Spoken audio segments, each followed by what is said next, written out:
Shalom, pagi bersama tundukkan kepala, pejamkan mata sejenak. Bapa yang bersema dan kerajaan surga, inilah keberadaan kami, anak-anakmu yang kau kasihi, yang kau cintai. Kalau hari kami boleh bangun dengan tubuh yang sehat, tidak lain semua karena anugerah-Mu, anugerah yang kau berikan hidup kami tidak kami sia-siakan. Kami mengenang dengan baik menggunakan mesbah keluarga, mesbah pribadi. Kami boleh naikkan pujian penyembahan.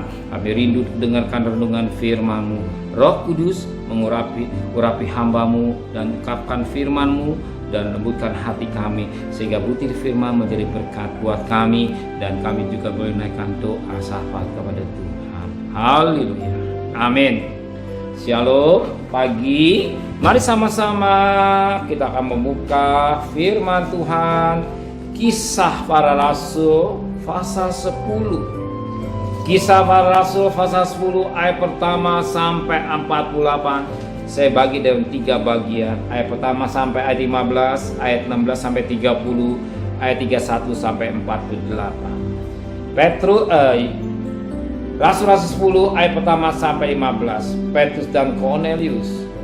Di Kaisaria ada seorang yang bernama Cornelius, seorang perwira pasukan yang disebut pasukan Itali. Ia saleh, ia serta seisi rumahnya takut akan Allah, dan ia memberi banyak sedekah kepada umat Yahudi dan senantiasa berdoa kepada Allah. Dalam suatu penglihatan kira-kira jam 3 petang, jelas tampak kepadanya seorang malaikat Allah masuk ke rumahnya dan berkata kepadanya, "Cornelius." Ia menjawab, ia menatap malaikat itu dan dengan takut ia berkata, "Ada apa, Tuhan?"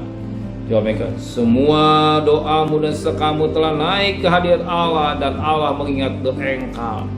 Dan sekarang suruhlah beberapa orang ke Yope untuk menjemput seorang yang bernama Simon dan yang disebut Petrus. Ia menumpang di rumah seorang penyamak kulit yang bernama Simon yang tinggal di tepi laut." Malaikat yang berbicara kepadanya itu meninggalkan dia, dipanggilnya 2 orang hambanya beserta seorang prajurit yang saleh dari orang-orang yang selalu bersama-sama dengan dia. Dan sudah ia menjelaskan segala sesuatu kepada mereka, ia menyuruh mereka ke Yope.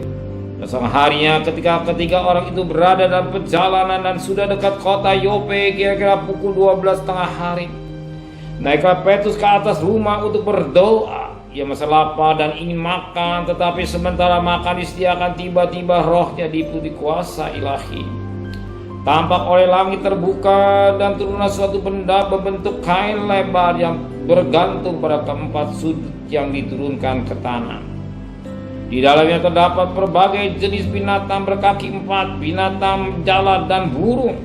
Kedengaran olehnya suatu suara yang berkata, "Bangunlah, hai Petrus, sembelih dan makanlah." Tapi Petrus menjawab, "Tidak, Tuhan, tidak.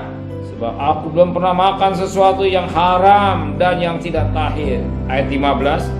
Dengar pula untuk kedua kalinya suara yang berkatanya, "Apa yang dinyatakan halal oleh Allah, tidak boleh engkau nyatakan haram." Kita perhatikan pada ayat ini, pada ayat yang kedua. Ia saleh, ia sisi rumahnya takut akan Allah, ia memberi banyak sedekah kepada umat Yahudi dan senantiasa berdoa kepada Allah. Kita lihat ada kriteria yang sangat menarik yang bernama Cornelius.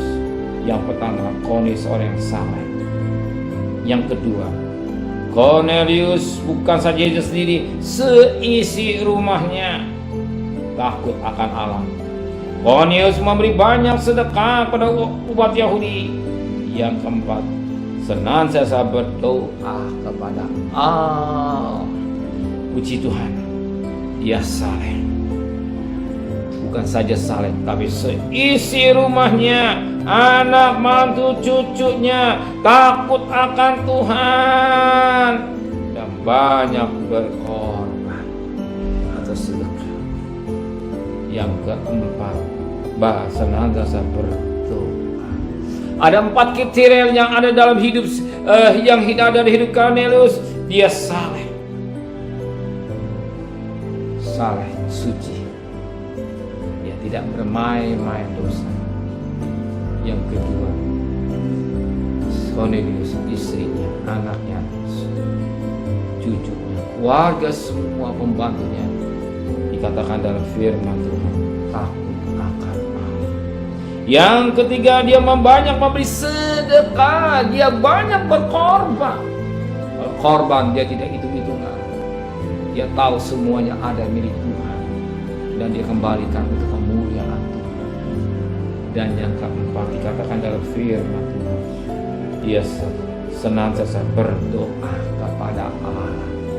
Jadi apa yang saudara kerjakan pada hari ini tidak salah, tidak keliru. Jangan saudara berkata, aku dong adakan mesbah pribadi, buang-buang waktu, buang-buang energi, buang-buang. Jelas, Cornelius dia senantiasa berdoa. Dia setiap saat dia selalu berdoa, mengadakan mesbah. Dia banyak berkorban dalam pekerjaan Tuhan. Kita ingat apa yang saudara korbankan, gak sia-sia. Jangan berhitungan dengan Tuhan. Kalau saudara berhitungan buat Tuhan, Tuhan juga akan berhitungan. Korban waktu, korban tenaga, korban pikir, korban uang. Ya, dia lakukan dengan baik. Saudara tidak salah berkorban untuk mempersembahkan uang buat pekerjaan Tuhan, buat misi, buat penginjilan, buat membangun gereja, dan banyak mungkin ada orang yatim piatu dan sedekah. Puji Tuhan. Dan lebih pada sisi rumah tangganya takut kepada Tuhan. Dan saya bangga dengan saudara, dan saudara tetap hidup dalam kekudusan. Keluarga saudara semua takut Tuhan, dan saya percaya berkat Tuhan sudah setia buat saudara. Amin. Apa yang saudara tabur, nanti saudara akan tuai, dan saudara akan lihat hasil ketika saudara semakin tua. Mungkin saudara saat ini mungkin mengalami, lihat anak-anak saudara Tuhan tidak tinggalkan, hidup keluarga saudara Tuhan tidak tinggalkan, karena saudara suka berrela berkorban, dan banyak doa, dan mengajar anak-anak dekat pada Tuhan untuk takut pada Tuhan dan hidup dalam kekudusan. Saya percaya berkat Allah sudah dia. Imani firman Tuhan, yakini firman Tuhan bahwa hari ini Tuhan sudah memberkati saudara, Tuhan sudah tolong saudara, Tuhan sudah membuka jalan saudara, Tuhan sudah menyelesaikan masalah saudara. Amin. Benar Bapa di surga, kami belajar ada kriteria 4 dalam hidup Cornelius saleh, keluarga yang takut kepada Tuhan dan banyak memberi korban dan selalu berhidup hubungan dengan Tuhan di waktu doa. Kembalikan kami besok pagi dalam keadaan tubuh yang sehat dengan tidak kurang satu apapun juga. Berkati Bapak Presiden, Wakil Presiden, para Menteri, para Gubernur, para Bupati, para Wali Kota, para Camat, para Lurah, pada RW, para RT, pada medis, para TNI, para Polri, bahkan mereka hanya kerja sedepan. Kau juga berkati pandemi, bersyukur pada menjadi endemi, dan lebih pada ekonomi negara kami tetap diberkati oleh Tuhan. Saudara kekasih, terimalah berkat nikmat dari Allah Bapa, cinta kasih sayang dari Tuhan Yesus Kristus, dan berkat Roh Kudus nyata saudara hari ini sampai Maranatha Tuhan Yesus datang. Yang cinta Dia katakan amin. Tuhan memberkati.